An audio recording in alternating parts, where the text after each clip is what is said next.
Why don't I just tell you briefly why mapping is so important? I work for a mapping company. I did not do well in geography in high school. I never kind of, in high school, just like with, certain subjects you never understand why certain things are important. But since I've been with Scribble Maps, I've come to realize how important maps are, not only in life history, but in society as well.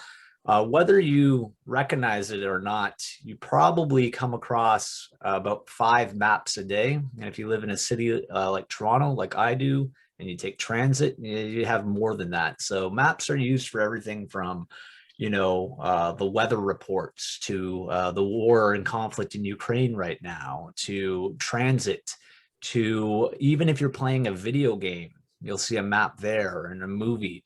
So, take note next week how many times you come across maps, and then think about where those maps are created and who's creating those maps. And possibly that could be you creating those maps as well.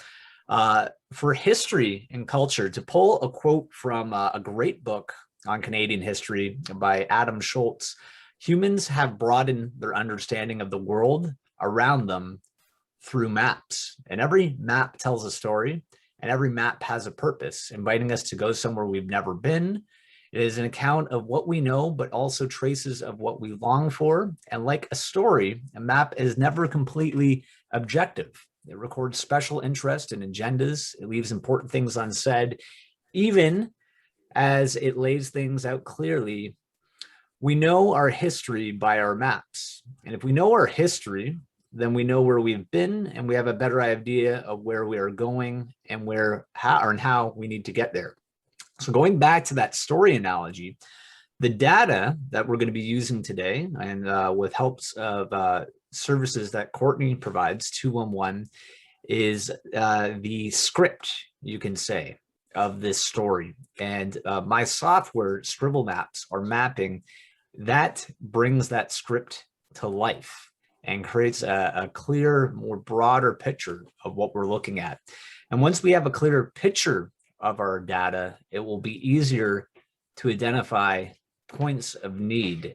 And that kind of launches into what the challenge is for you today. So 211, it's a portal where public agencies can log information.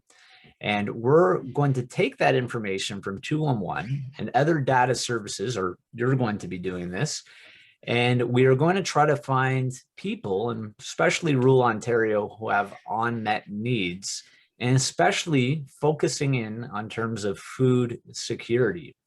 We're going to then take that open data that you gather, and you're going to put it into Scribble Maps, which you can easily import.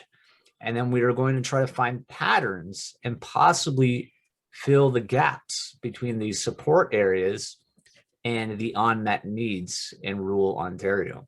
So there's so much that you can do with this data. There's so much you can do with the mapping software.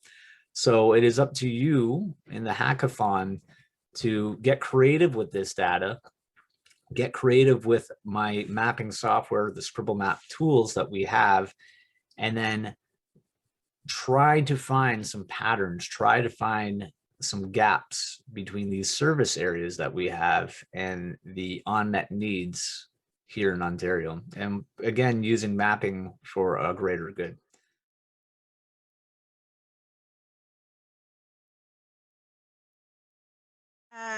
I think a simple answer is some type of food asset map like you have shown from Sustainable Cobourg. But in more detail, we are looking at enhancing community food security and reducing household food insecurity in Simcoe County. So we're looking to connect people with food and food to people. And where we see this map, being effective at 3 layers. So at that individual level, so people directly connecting with food. The next level would be community organizations. So oftentimes not-for-profit, community and social service organizations. So how they can use it in the programs that they're building.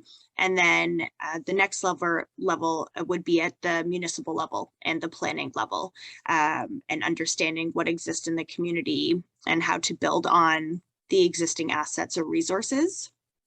And then from there, there's so many other pieces. So using the 2-on-1 data is very important, and it's what we use now. And the challenge is, I would say at every second meeting, it's but what else is out there, what exists already. And so I see it as like a conversation tool as well, an easy resource. Like there's so much functionality, and it's something that we've been talking about for a while. And then so connecting with Mike and yourself, and seeing how we can move forward with Scribble Maps, I think is going to just change the conversation in Simcoe County around how we're connecting with food. And yeah, I think the possibilities are endless when we think of those 3 different layers, and who that target audience is when we're looking at the different functionality will be really important.